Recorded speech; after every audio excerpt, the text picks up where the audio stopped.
but it's real D, 3D. So what's fake D? I don't know, but it's real. Welcome to Slasher's Paradise. We were just talking about real D versus 3D. It's Valentine's Day, so we want real V as in Valentine's. Real V, not VD. Valentine. We want VD as in Valentine's Day. We're off to a great start. Not venereal disease. Ooh, should we cut? No restart. We're going, man. If you have it, here's the thing about VD. If you have it, you have it, right? Here's the thing about real D. If you can watch it, you can watch it. Did you know I don't watch 3D movies? Yeah. I don't. If there's an option to watch a 3D movie at the movies, I don't do it. I get sick. Yeah. It was a big phase for this real D thing, but, it faded away, obviously. If you got the option to watch a 3D. No. You wouldn't? No. Well. You don't do 3D? I do the fun 3D movies. Oh, like the 4X or whatever? The one that like the seats shake? Well, that's fun too. No, but I'm saying like Friday the 13th. Yeah. 3D. You know what I mean? Right. Like if it's made for 3D, that's fun. If it's just real D 3D where everything is just jumping at you for no reason, I'm not about it. I can't even see what's going on. So. No, that's if it doesn't serve the plot point, I don't need you to be poking out to me. But if it's funny, but if it's cheesy and funny, do it. Yeah, absolutely.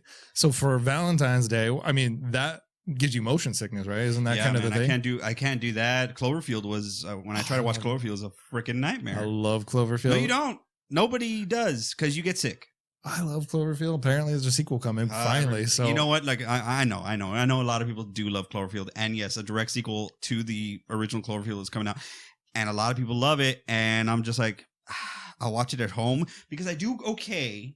Here's the thing: I do okay if I can balance the rest of it out. Like if it's a TV at my house, my TV, the wall isn't moving, so it does something to my equilibrium. But if I'm at the theaters, it's like I'm in there. So you have to do the 20-foot thing. You have to be able to do I can stare 20 feet away every 20 minutes and then I can focus back. Pretty much. That's what you have to do? Sometimes I just like let's say there's the movie, right? And I'll just be like, oh, I'm really enjoying this movie. I'll come back to you in a minute. I'm seeing what's going on in my peripheral vision and this is fantastic. All right, I'm back. Yeah, that's what I do. So some people love 3D. Some people hate 3D. Some people love Valentine's Day. Some people hate Valentine's Day. Mm-hmm. Candy's kind of the same way. Candy will make you sick. So some people love it. Some people hate it. But some people cynically love Valentine's Day because they'll always say, oh, can't wait for Valentine's Day because the day after I get to buy cheap candy. Okay. I buy candy. Obviously. I buy candy. We have a candy bowl. I'm not like rushing every time or every grocery run. We're not getting more candy, So this whole I can get all this. Usually I'm in such a bind because this candy is priced through the eyeballs. But now I can get all this cheap candy because Valentine's Day is over. I'm like, who eats that much candy that is just waiting for the prices to go down? A sale is a sale. Have you seen the price of Reese's lately? No, you're right. You're right. They're way up there. So I just think it's yes, we mentioned in the last one that the Valentine's Day is a Hallmark holiday created for no apparent reason, but to, Caitlin and I have decided that, we don't need one day. How does they say it? How's the saying go? You don't need one day. You show me you love me every day of the year, right? Yeah. We're still going to do something, but it's what can you do, right? Yeah. I think a classic Valentine's Day is the chocolates, right? In the heart-shaped box. Yeah. Do you ever get mad when you eat one and it's like, here's a coconut? Or what I like coconut. But I know what you're saying. Like toffee, I think the one's hard. You're like, what the fuck did I just bite into? Or the cherry one's good, right? Cherry's good. No, when you bite it and it's like a cherry, it's like a donut. I'm thinking like the hard caramel one. You know what I mean? It has like a nut in it, and you bite it in thinking it's one of the other soft ones, and then you wreck your teeth. Speaking of donuts, they have that Krispy Kremes, right? You could get the heart-shaped donuts. Yes, you got to go right now. Better yet, you know what? I don't know if it's better yet. Politics being what they are, this is a hot button topic, but a lot of people are doing the heart-shaped things to get you to buy their stuff. Chick-fil-A is doing heart-shaped trays of chicken nuggets. Oh. and cookies. And it'll be like a 3-hour line to get them. So yeah, so go for it, I guess. But Krispy Kreme, speaking of donuts, they're doing that. And the other day I had a donut. I had a few donuts, but the point is that there was a sprinkled donut, and I almost chipped a tooth on that sprinkle. Really? It was a hard sprinkle. It was like the first time I ate a caper. Is that right? Caper? Yeah. They're hard, right? They can be. Yeah, this one, the caper and that sprinkle are friends, and they almost decided to take my tooth out. Yes. It's like that one piece of gristle, like in meat you get in bad meat. There's a fat and gristle on that plate. Ow. Oh, you still got a lot more. All right. Anyway, we're here to talk about horror films. We're here to talk about My Bloody Valentine 3D. The remake?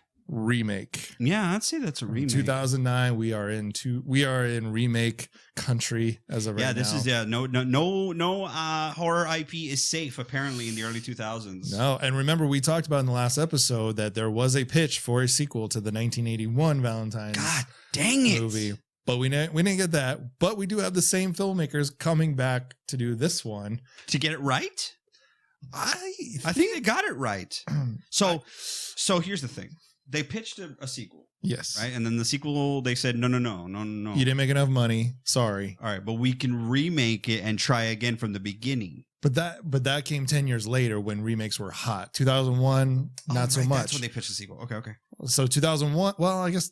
Yeah, so 2001 was Dimension Films, and we're still expanding. We got Scream, we got Halloween continuing on with H2O and that Resurrection era. So now we're in the hearty remakes. And like I said, in the first one, there's a lot of things that they try to do. They love slasher films. They know what they're doing. They know what they want to do. Yes. Maybe couldn't quite execute it. Sure. This one, I believe they came around and said, now we can do our film. And I believe they delivered 98% of that. There it is. I was waiting for that because you need the full 100%, Lance. Nobody wants 98% of anything, although it's a lot. Yes. You know what? I'll let me go back. Most people don't want 98% of something. Right. They'll take it, but they won't be like if you wanted 100%.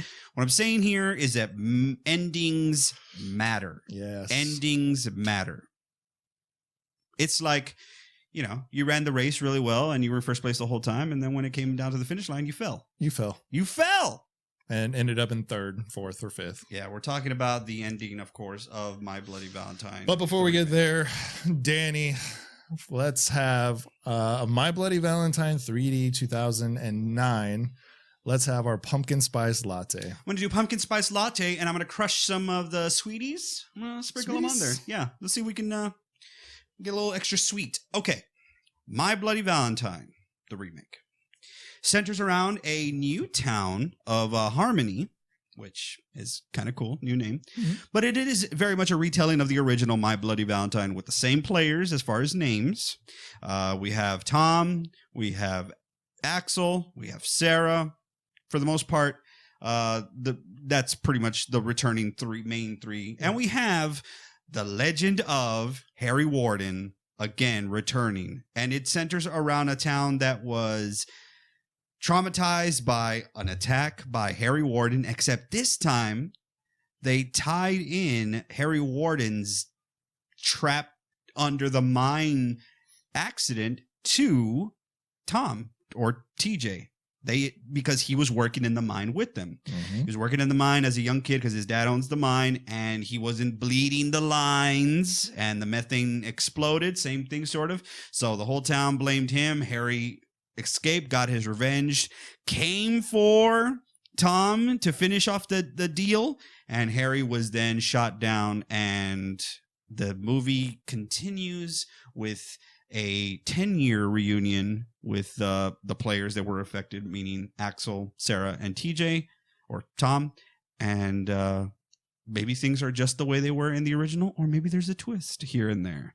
But that is basically My Bloody Valentine, the remake. Harry Warden is back, or he's not, or he is, or he's not. That's it. That's perfect. Right? It's got everything. I think so. even more so, it's got that campfire, man in asylum. We got a revenge story. He breaks out essentially. Like, it's everything that you want in a horror film and more. I will say this about this remake. They did give Harry Warden a lot more to do, a lot more to see here. We got a little bit more of him. We got a little bit more time with him. But again, it's all spoiler alert. It's just like the original in the sense that you only get Harry Warden in the retelling or the beginning, right? The establishing. He doesn't come back ever to kill. So, I mean, that is probably the only thing of this movie that I was like, you could have gone. It's not. I think Harry Warden being the gas mask killer is something cool that you can establish and you can play with. And I just feel like you had an opportunity here with this remake, but you decided to, keep it kind of the same. Yeah, but again, you played with us. And you made us kind of think maybe he is back. We get a lot of that. Like, we got the cover up by the small town sheriff, who is played by mother frickin' Tom Atkins. The brawny man is back on Slasher's Paradise. He's back with his mustache. He's back with his bravado. He's back with his big dick energy. Yes. Look, okay, I don't want to talk about this shit, but Tom Atkins is the fucking man, and he was not used nearly enough in more mainstream shit. And it just annoys me, man. Mm-hmm.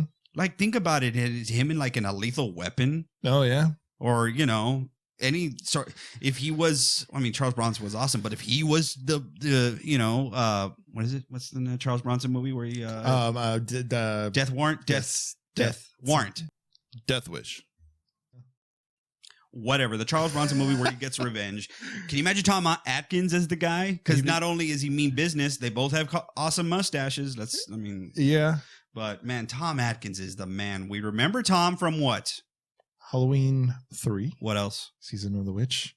What else? The Fog. The Fog. What else? The Fog. You tell me, Daddy.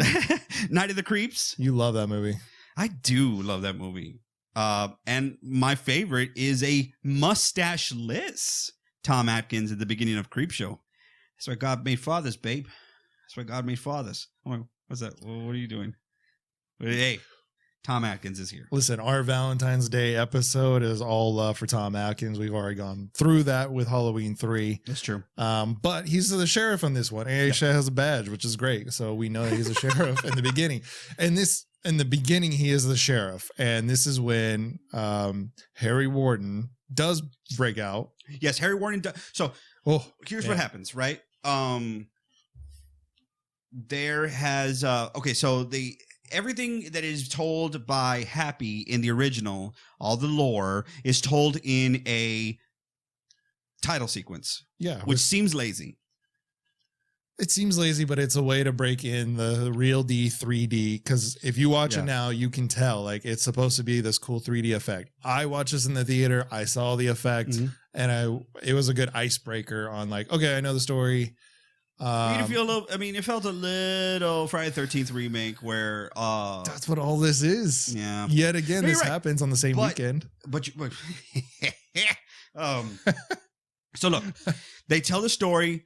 Right, Tom is now inserted into the accident, the original accident. Whereas in the original, they say managers weren't watching, and it ended up being Axel's dad, who was one of the managers killed by Harry Warden. Axel saw that as a kid, was traumatized. Okay, this one, Tom is working by bleeding the lines. Right, Harry has like a standoff moment with him. He's like, "You don't know your job." He's like, "I know my job." Harry. By the way, Tom is played by Jensen Ackles.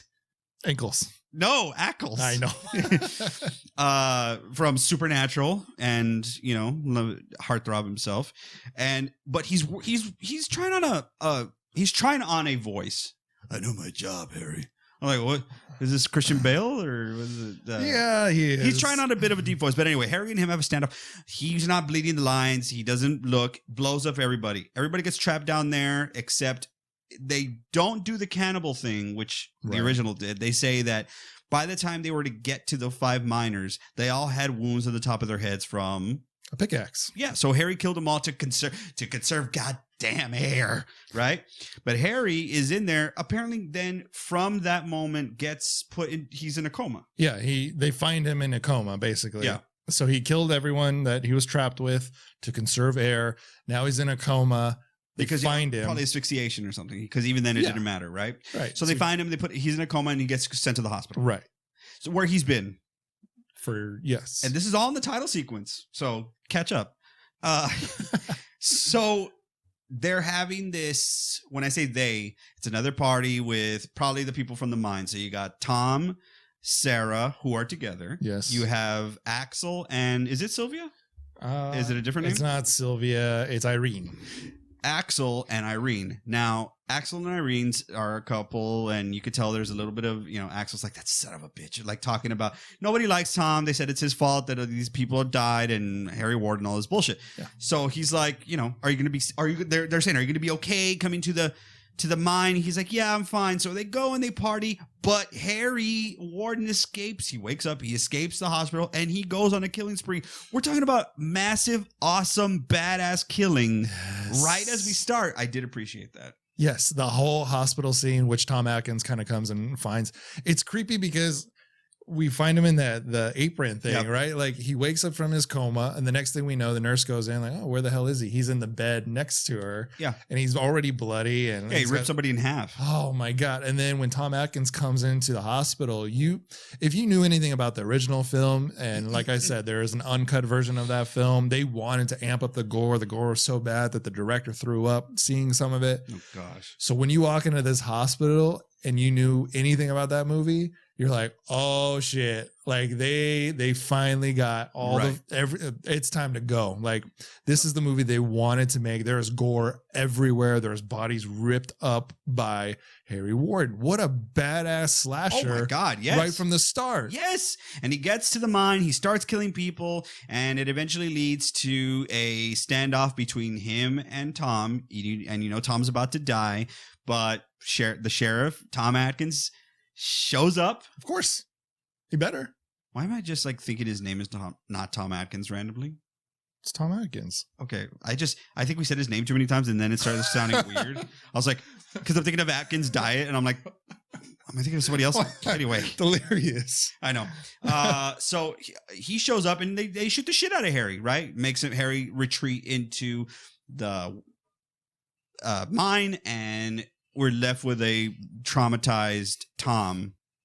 And that's basically how they lay the foundation of the movie. Right. Then they fast forward 10 years later, and that's where the main part of the movie takes place. 10 years after, how long is he in the coma? Maybe a year? Because it happens. Yeah. They find him, so maybe a year. So I think it's a year. I don't know. Maybe 10 years from when Harry Warden escaped from the hospital is where we pick up. Yes. I know for a fact that it's 1998, and then this movie is happening in 2008. It was released in 2009, but beside the point. But yeah, we return to Harmony 10 years later. But before that, we got to talk about the 3D deaths. Oh sure. Oh my God, the first kill that we see Harry Warden in full miner gear is incredible because it's such a throwback to Friday the 13th Part 3. We get a pickaxe to this guy's the back of his head, and the eyeball comes right out at you. It's glorious for a 3D horror fan. And we're talking about that this dude, if we're talking about Harry Warden from the original versus this one, he can still hit his mark through a body. You're talking about eyeballing. He can hit his mark through the back of a head and go straight through the eyeball. Oh my God. Nailed it. That was an awesome death. Yes. And then probably my favorite from this film is the shovel to the mouth. There's a girl in there. Oh my God. Imagine, so you get the shovel, right? And you're screaming, don't give me. And the shovel goes right in your mouth and all the way through your skull into the back of the wall. And that's where it stays.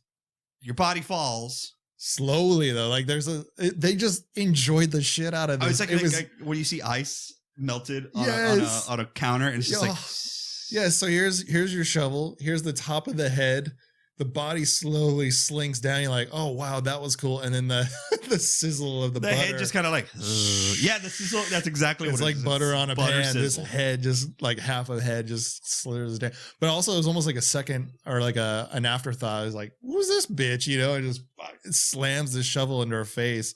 It's one of the most like grotesque things you've seen, but it's like these guys are having fun. I mean, I appreciate the fact that they picked up right away. Like that was cool. You're like, you're not even 5 minutes in and you're getting kills, right? And you need it. I mean, that pace, because then there is quite a bridge of time where you're like, okay, now I got to know the story, and then it picks up and takes off. So right now we're back in harmony.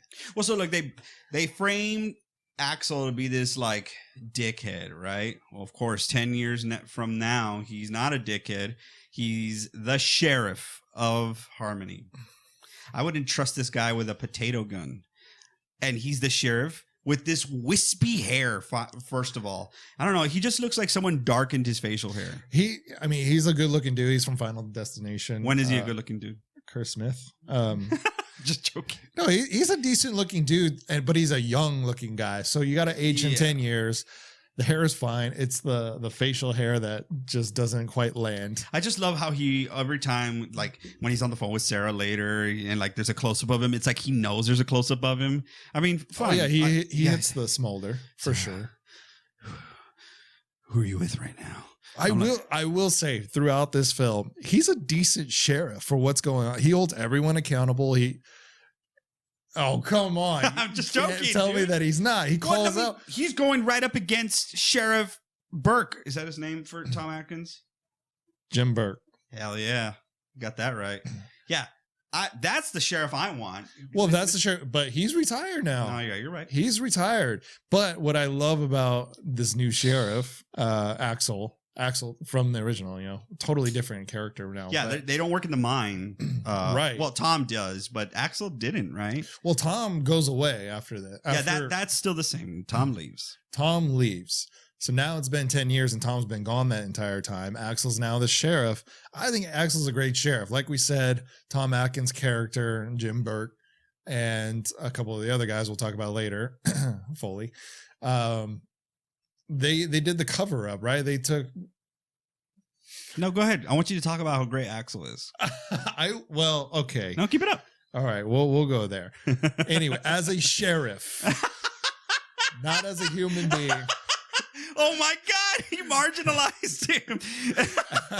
As a sheriff in this particular situation, I think he's top of the line. As a human being, Danny, go ahead.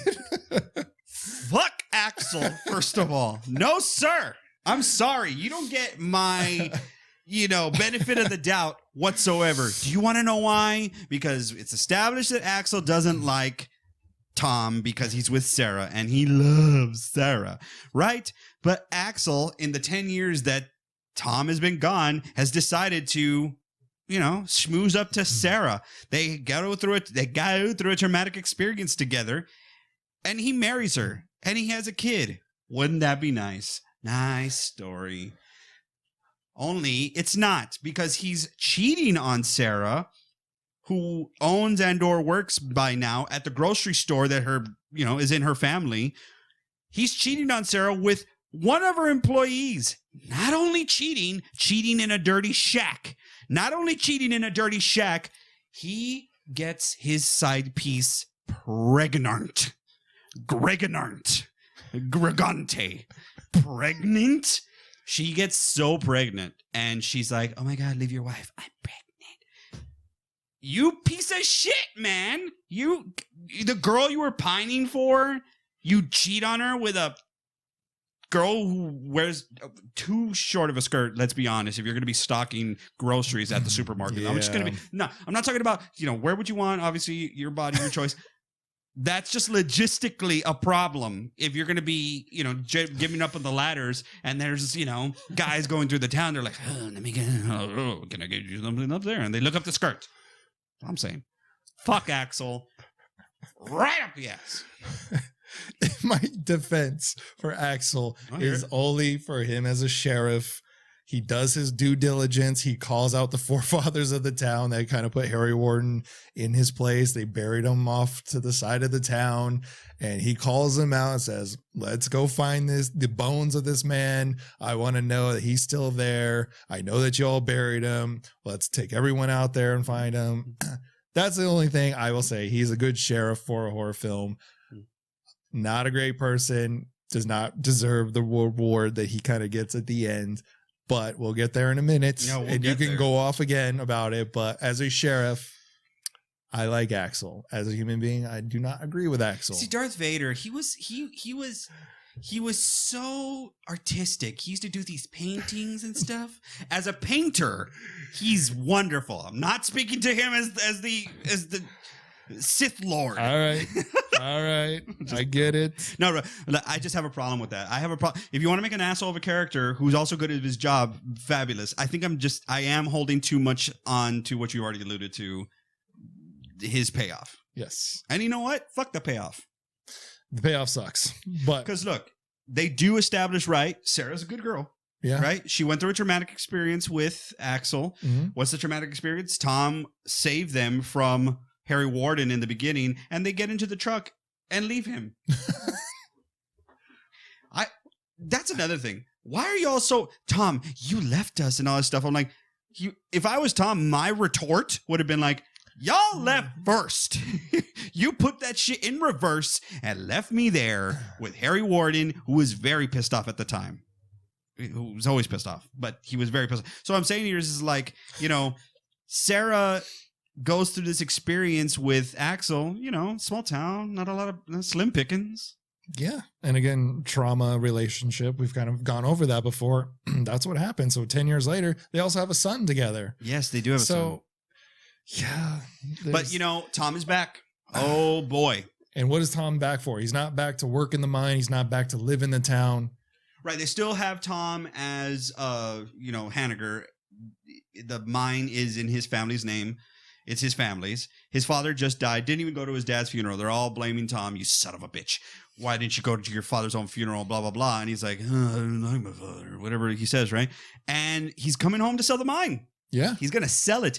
When you have a small town that depends on such a commodity as this mine is probably producing, that's the lifeblood of this town. If you sell it off and someone decides they're not going to, keep the people in the town on, they're not going to keep it open, they're just going to buy it for its resources, you kill the town effectively. Yeah. So they're giving him a lot of grief for that. But, the dude is like, fuck this town. You guys hate me anyway. I don't give a shit. I kind of sided with him a little bit.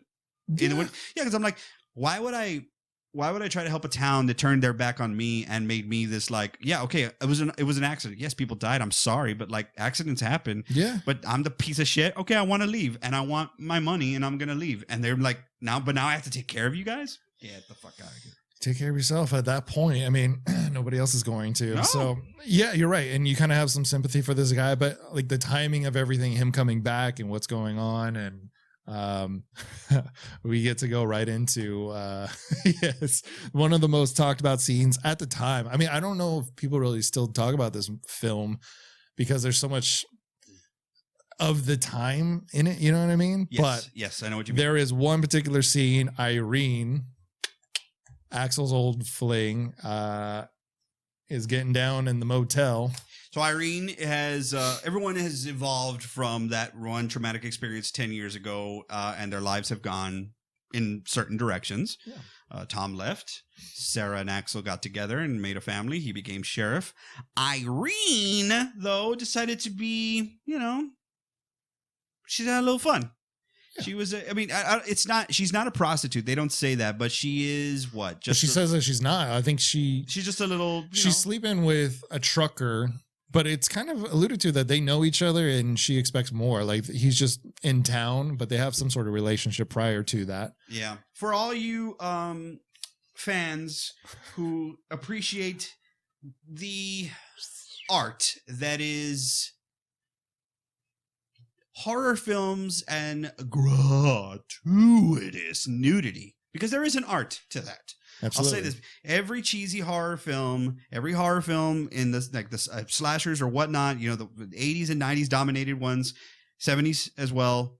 Gratuitous nudity. It's like almost like part of it, you know? Mm-hmm. Yes, that sounds like, yeah, because I was a kid or teen watching these movies and being like, yeah, right?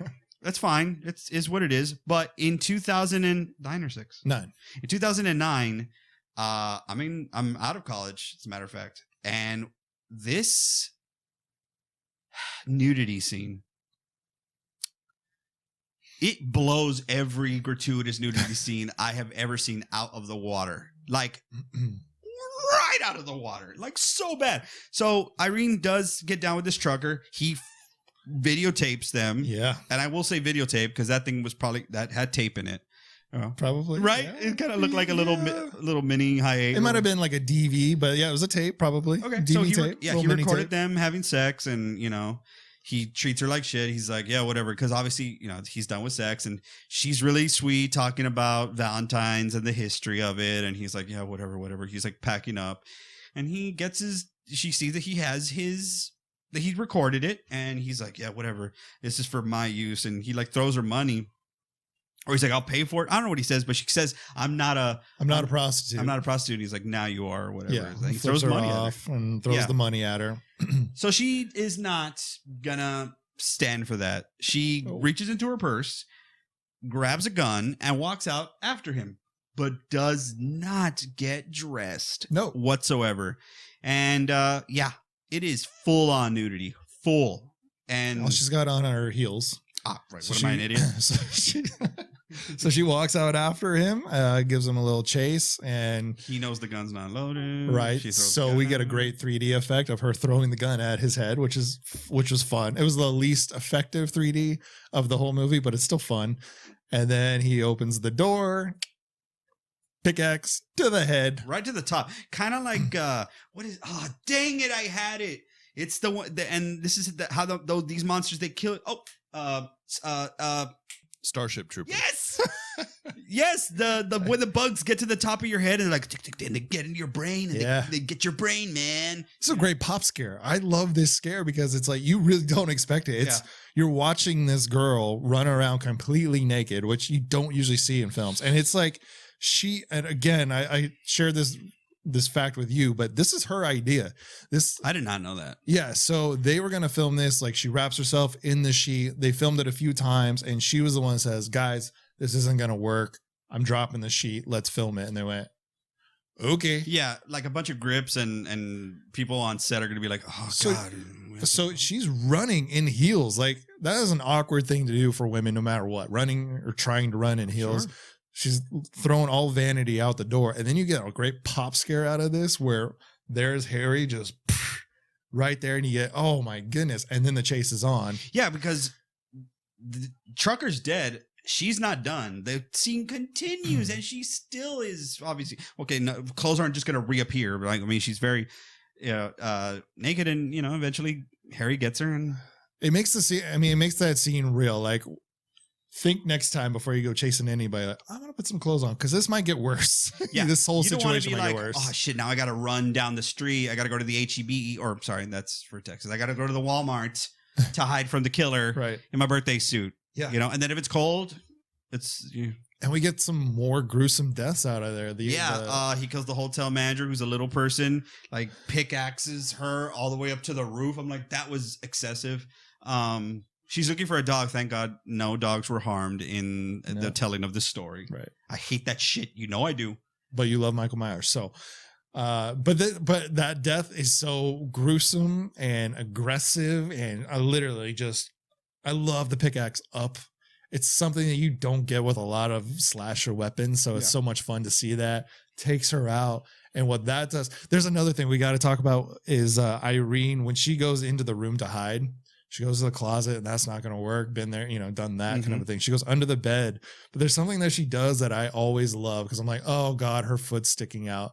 You notice that she slowly brings the foot back. Like there are so many little details that they like went around like, oh, let's check this. But I've never understood that. If I'm hiding under a bed from a killer, why wouldn't I make sure all my extremities are under the bed? Well, she does, but that's the thing. It's not about her. It's a trope that like people that like. And I love that they played on the trope of like, oh, fuck, her foot's out. Of course she's going to get spotted. And then slowly the foot goes back under. I love little tiny things like that. And she's about to survive because she's pretty much hid it from him. But the hotel manager's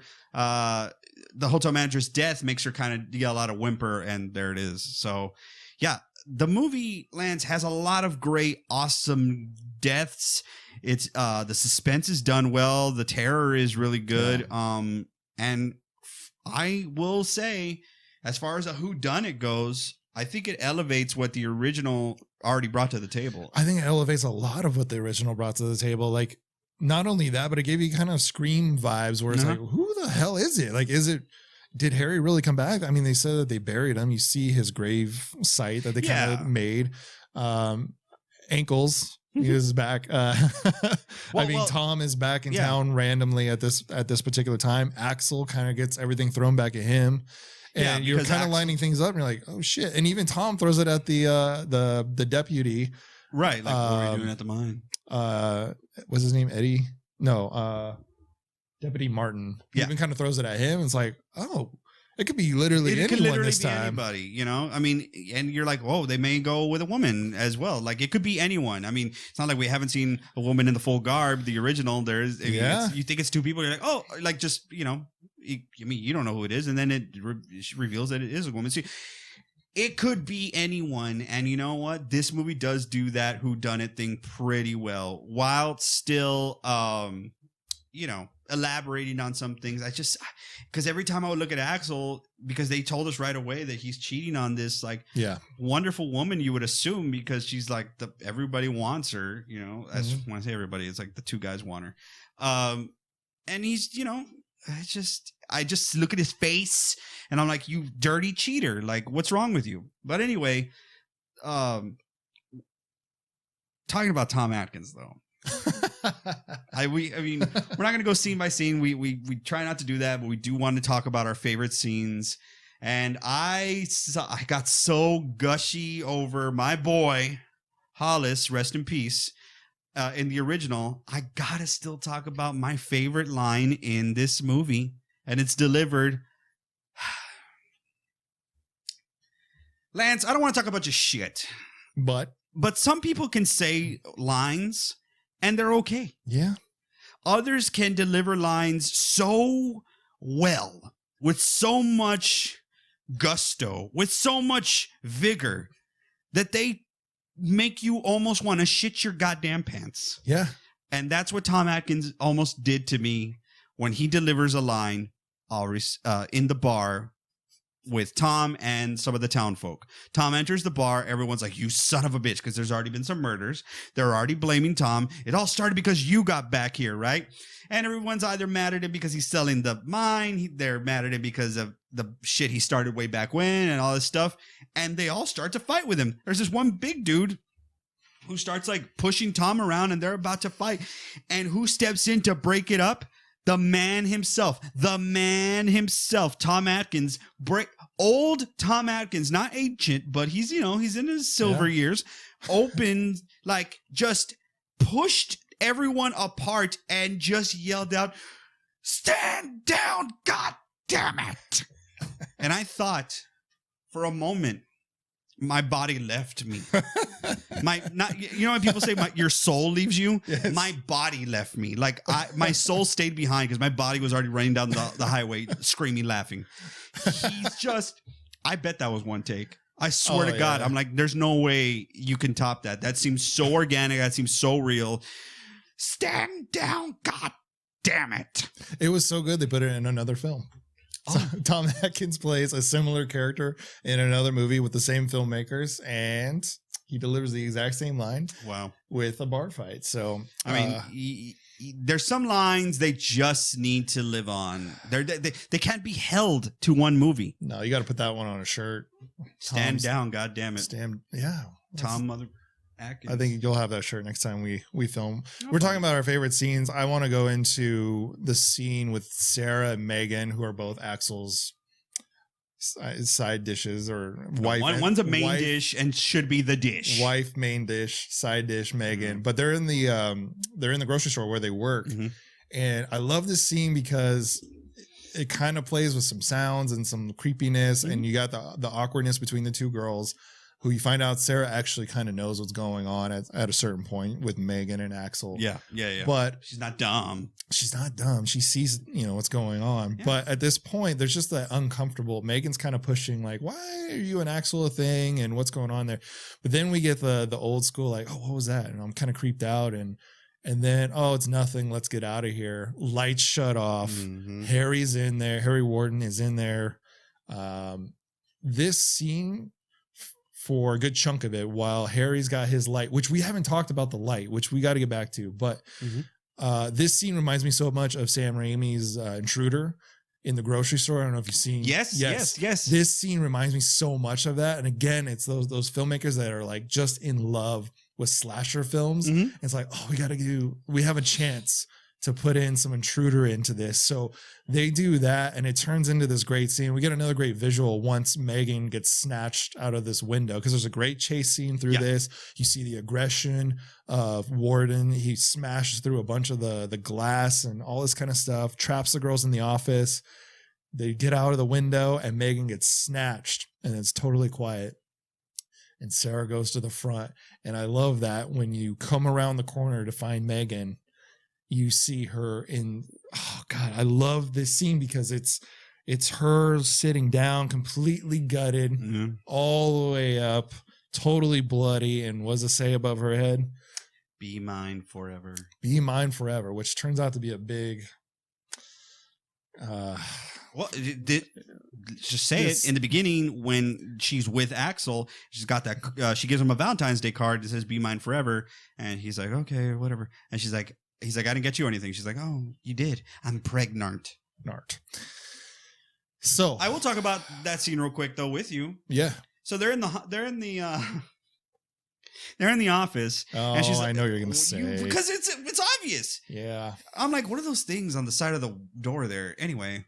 They're pushing down cabinets. They're pushing down filing cabinets, desks, and they're like trying to open the window. And like you say, she gets snatched away.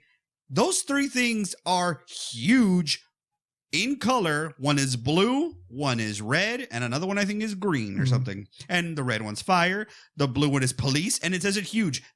She never presses it until that moment when Megan's already gone.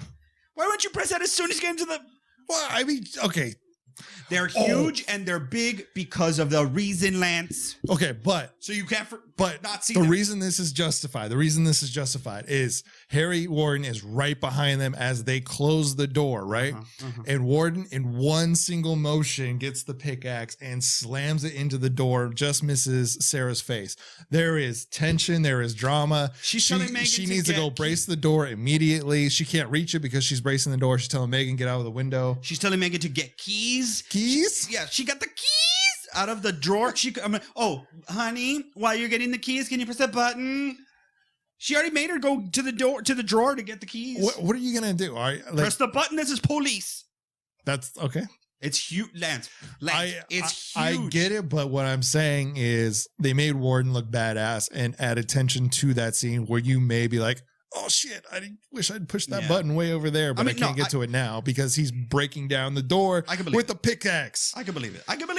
Would you want to go near that? Because he's already busted through half of the door. I know that if I'm the fucking manager of the store, as soon as I know that I'm going to the office, I'm like, you know what? Why don't I run to the office? Because I know these huge buttons that I've been staring at. I'm going to run a poll. Do you think legitimately if somebody's breaking through that door right now, you go turn off the light if it called the police? This was my office and I'm at my office. I'm at my desk and I'm like, filling out, I need more buns or whatever, right?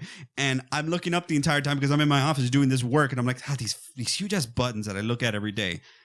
I would know that they're there. You're like, I'm never going to press these. I'm never going to need the police in an emergency situation. I would remember that they were there. Matter of fact, when I hear the first noise in the supermarket, I'd be like, you know what? Remember those huge ass buttons I have in my fucking office that I have to stare at every day when I'm trying to order more Kit Kats? Is that your favorite candy? Yes. Okay. I eat it whole. I don't even break it. No, there's no reason to. What's that? Like when they show the four? we have the 2s like because they're like fun size, but you know the classic is 4, and then there's that picture. It's like a meme, and it's the 4 like that, and it's got like a bite mark here, and they're like, "Who is this maniac?" I'm that maniac. I'm the maniac because like in 2 more bites, I'm gonna eat it all. What about like a king size Kit Kat? I haven't hit the lottery. I haven't hit the lottery, so I haven't had one of those in a long time. All right, more favorite scenes, more favorite deaths. We got to talk about the 3D death of Jim. I want to go with Jim, Tom Atkins. Jim. I love the pickaxe up into the chin, and we get to see Tom Atkins just getting dragged. What I'm saying is like, oh man, what a damn awesome trooper, because you have to wear that prosthetic, right? Yeah, like, he has to wear all that shit, and he's like, hell yeah, I'm Tom Atkins, I'll do that shit, right? Because he looks like a grumpy, ornery man, but in real life, you hear him talk about movies, dude, he's just so tickled. He loves it. Like, and like it reminds me of like who I would like to be in my later years, like reminiscing about movies I did. You know, it's like been like awesome, but. Yeah, he gets a really gnarly death. Pickaxe right here. Yeah, it comes out. You know, it's not like this, and it's a dragon, and it's so gross. That did not look. I don't think that looked the way you thought it was gonna look. But they do drag out this scene, and I love that they drag out this scene because you get to hear his voice muffled. You get to see the pickaxe through coming out of his mouth. And he's kind of getting dragged along. They take an extra second and then rip the jaw. And I saw this in the theater. I saw it in 3D. You see the CGI blood. You see the jaw just kind of fly at you. Like, this was such a fun kill to see live. You know, like, just, oh my God. You know, it's Lionsgate, man. They make that flesh part. That little flesh nugget that flies out the screen. I'm like, I've seen this in like all the Saws. It's like that flesh nugget that the Lionsgate people make. It's like synonymous. I remember at the end of it, I went, Lionsgate. I was like, they try all, and they always try. They try hard. But, you know. I think they deliver. Endings matter. All right, let's get to the ending because it's a big, big issue. Right. So there's a lot of whodunit, who did this, who did that. And it's all coming to this, you know, who really did it. So Tom decides he's going to get Sarah. He's like, hey, I found you. Did you know your husband? He's not who you think he is. Let me take you and I'm going to show you everything. While she's because it's like, Tom, you were my first love, blah, blah, blah. Right. So it's like she trusts him a little bit, right? So they're in the car, and while she's in the car, she gets a call by Axel, who's saying the exact same thing. Don't trust him. You don't know what he's been in a mental institution for 7 years. I gotta talk about this real quick. Look how far we've come, though. What? Well, it's like someone goes through a traumatic experience. Mm-hmm. That means that they're automatically going to be turned into a serial killer. That's a good call. No, you could, but you're saying of the times, like you're like somebody goes through something. They've been in a mental institution. How many times it's like, oh, they're going to be a psychopath. Michael Myers was an escape from a mental institution. So it's like you're kind of like, putting this like I don't know, like this not faux pas, but you know what I mean, like this around.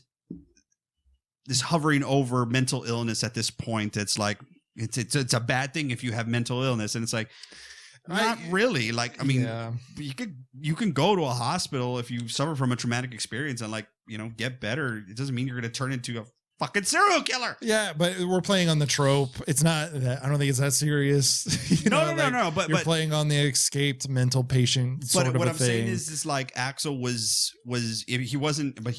he was discharged. Right. Axel's using, he's like, this guy's been in a mental institution. Well, he's saying it much more dramatically, though, with his model, smoky, smolder face. Oh, right. Hey, Sarah.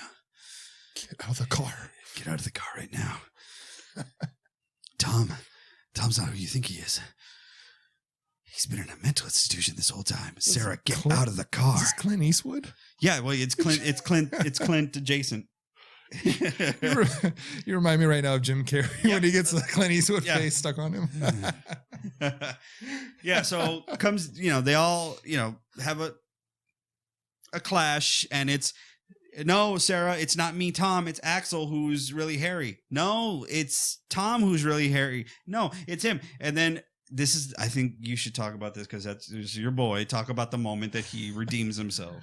It's not a redemption for him cheating. I don't condone that. Okay. Listen, he says, fuck it. Shoot us both. I want Sarah. I want you to live. Audience, you're Sarah. That's Tom. I'm Axel. Great. What? Would you rather be your hero Axel? No. I'm Axel. Shoot us both. We want you to live. Or I want you to live. Wait, nobody's shooting anybody. Nobody's shooting anybody. That's what Tom does. That's where this scene is going. I had so much fun up to this point watching this film. And I was like, please, dear God, have Harry Warden come bashing through, kill Axel, do something harsh, but not kill Tom, and get the chase going. Let's get the last chase. And oh my God, it was Harry Warden the entire time. What a great finish to this film. Brilliant. Absolutely brilliant. Why? Because you finally give us something that, like, why the fuck can't it be Harry? Yeah. Who gives a shit? What that would have been the great twist at the end is like, no, you didn't actually kill him years ago. He got away. Like, oh man. But the huge, little hoodwinked moment that they give you is earlier in the movie. You see Tom witness Harry killing somebody while he's locked in a cage and like in the mine, like bolted in. So you're like, oh, it's obviously not Tom. He just saw Harry kill somebody. Yeah, Harry is the one that actually shoves him in there and locks the thing and with his pickaxe kills somebody else. And Tom's stuck in there and he gets saved by everyone else. And he's like, I don't know what happened. Yeah, they're like, hey, it's not Tom. They found him locked in, right, bolted in. So they're like, oh, well, shit. Okay, so you yourself don't suspect it's Tom. You actually do think it's Axel because first of all, he's a scumbag, and second of all, it would of course, you would want to be like, no, I don't want this baby to ruin my life and this woman. So he's like, I mean, that's what he's saying. I'm thinking you're trying to put your.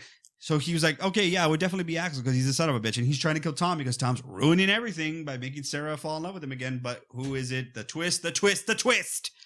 It's not Axel. It is Tom. And Tom has been manifesting the image of Harry in his mind. He says, hey, no, Sarah, shoot Harry. Here comes Harry. He's right there. He's right behind you. Yeah. I do like this part that Axel does where he's like looking at Tom and he just does this with his with the flashlight and he just goes.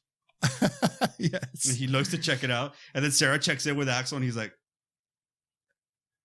there's nobody there. Oh God, there's great little pickups in this moment because there's even Tom rats himself out. That's how she ends up kind of figuring it out before he sees Harry, which is he knows aspects of of Megan's killing. So that he shouldn't know. First of all, he does not supposed to know she's dead, right? Right. So he rats himself out, and it's revealed that either he has developed because of the traumatic thing that he almost got killed by Harry. Yeah. He developed an alternate personality, or he was possessed by the spirit of Harry. Come on, dude. Sure. Axel says, hey, are you in hey, Harry, are you in Tom right now? Or what does he say? And he's like, or something like that. And Tom responds like, oh, I'm right here. So it's like Harry's taken over. So yeah, I think it is. He develops an alternate or a split personality that is Harry. Right. So we've kind of shit the bed at this point for this film. Tom and Axel get into a little fight. Tom shoves the pickaxe into Axel. Yeah, on his side, and the whole thing. Sarah shoots. She has one shot. She shoots up a tank, and it collapses. Blah blah blah. They get out, everything, and the rescue team saves Tom. There's one cool thing after we shit the bed, which is Tom is going after both of them, and he pops the lights with the pickaxe, and every time he pops a light, there's a big splash of light. The light kind of goes out, and it's Harry in the miner outfit, and then he walks into another light, and it's him. Pops another light, and it's Harry. Like, I love that, even though you shit the bed on this. Like, that was a cool thing to see. But it would have been so cool if it was Harry. It should have just been Harry. And you know what? Maybe we're waiting for that movie where we just have Harry. Guys, you can literally reshoot that scene, and the movie's top notch. One of the best horror films I've ever seen. Yeah, Harry busts out of the mine. He's like, no, it's me. Right? It's like, Tom, it's me. It's Axel. No, it's him. No, it's him. No, it's him. It's me. Ah! That would be awesome. Kind of reminds me of House of a Thousand Corpses when they fall down. Anyway, that is what I wanted in this movie. I remember being in the theater going, please be Harry, like just bust out and kill everyone. And that's not what we get, unfortunately. I would have been happy if it was Burke. So you made us believe that old Tom Atkins was out here just fucking killing people. He's like, I was bored. Yeah, I mean, we got our Roadhouse dude, Kevin Teague. Hell yeah, he's in this. You know, he's one of the guys. He's the long time worker of the mine, friends with Tom's dad. Yeah, one of the guys that hid the secret of killing Harry Warden. Well, I'm saying it now.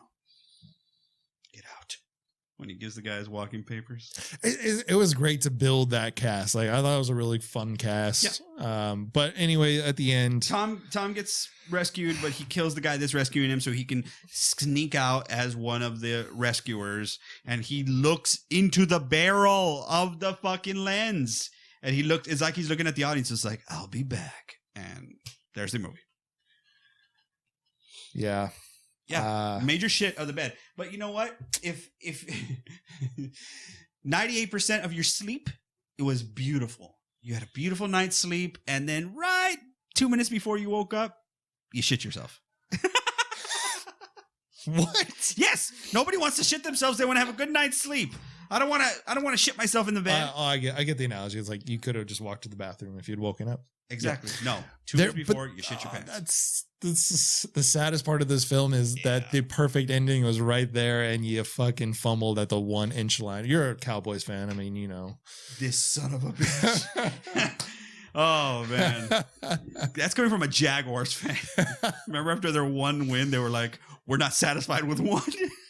They tweeted that. Oh, my God. Hey, T-Law, baby. Let's go. So, all right. Yeah, no.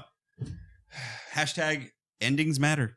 Endings matter. And with that, we're going to give our Sweetheart Candy rating. Danny, what is your rating? I go first. My Bloody Valentine 3D.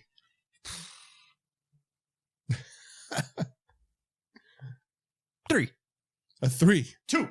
Change. 2. Ooh. Endings matter. 2. I'm not doing halves. I've decided I'm not going to do halves anymore. If it was not for that ending, this film, because of what I want to do at the end of the year, I want to throw all of our 5s in the hat and go at it. And I would have loved to have put this film in there. I'm going to give it a 4. Yeah. On par with the original. You tend to do that. It's a different film, but I feel like, dude, I've never had so much fun. There's been like 4 experiences in my life where I had that much fun in a theater. And my soul left my body at that ending, but I had so much fun up until that point. So I have to give 98%. I'll give it a 4 too. You know what? Now that I'm thinking about it a little bit more. Yeah. We ended the movie, Caitlin and I, and she was like, this movie could have been so good except for that ending. Yes. And you know what? I can't fault it too many sweetums. Sorry. Sweet tarts. Or whatever they're called, sweeties, right? I think I'm gonna go with 3. I'm gonna stick with 3. 3 was my initial. I'm gonna stick with that. I give it a 4. Sorry, I messed all this editing up. It really readjust. Just put 3. Just put 3. Yeah. Unfortunately, like I really wanted to give this a 5, but it needs a new ending. Hey guys, go shoot a new ending. That'd be awesome. Shoot a new ending. Justice for Harry, not real justice, but I would love to see Harry just kick some ass, right, Harry? That's right.